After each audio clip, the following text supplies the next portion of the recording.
விழுப்புரம் அருகே திருச்சி சென்னை சாலையில் மறியல் போராட்டம் நடத்தப்பட்டது. அது தற்போது வாபஸ் வாங்கப்பட்டிருக்கிறது. வெள்ளத்தால் பாதிக்கப்பட்ட பகுதிகளில் அடிப்படை வசதி கோரி இந்த போராட்டத்தை அவர்கள் நடத்தியிருந்தார்கள். இந்த நிலையில் இது குறித்த கூடுதல் விவரங்களை வழங்குவதற்காக இணைகிறார் நம்முடைய செய்தியாளர் குணாநிதி.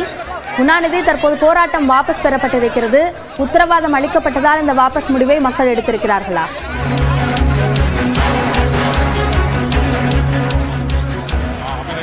சென்னை திருச்சி தேசிய நெடுஞ்சாலையில் கிட்டத்தட்ட 1 மணி நேரமாக நடைபெற்ற அந்த சாலை மறியல் என்பது தற்போது கைவிடப்பட்டிருக்கிறது. அதாவது விழுப்புரம் சட்டமன்ற உறுப்பினர் மருத்துவர் லட்சுமணன் பொதுமக்களிடையே பேச்சுவார்த்தை நடத்தியதை தொடர்ந்து தற்போது இந்த சாலை மறியல் என்பது கைவிடப்பட்டிருக்கிறது. அதாவது பம்பை ஆற்றில் ஏற்பட்ட அந்த வெள்ளப்பெருக்கின் காரணமாக அதன் கரையோர கிராமமான ஐனம்பாளையம் பாத்தீங்கன்னாக்கா முத்தாம்பாளையம் உள்ளிட்ட பகுதிகள் முழுவதுமாக வெள்ள நீரில் பாதிக்கப்பட்டிருந்தது.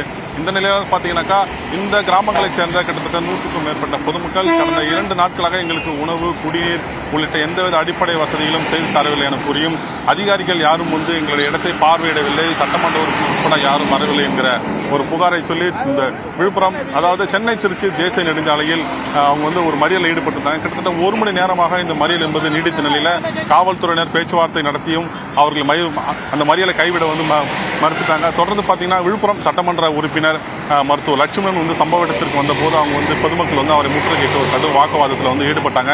அதனைத் தொடர்ந்து நடத்தப்பட்ட தொடர் பேச்சுவார்த்தையினுடைய இதுவாக தற்போது பொதுமக்கள் மறியலை கைவிட்டிருக்கிறாங்க. தற்போது சென்னை திருச்சி தேசிய நெடுஞ்சாலையில் மீண்டும் அந்த போக்குவரத்து என்பது தொடங்கி இருக்கிறது.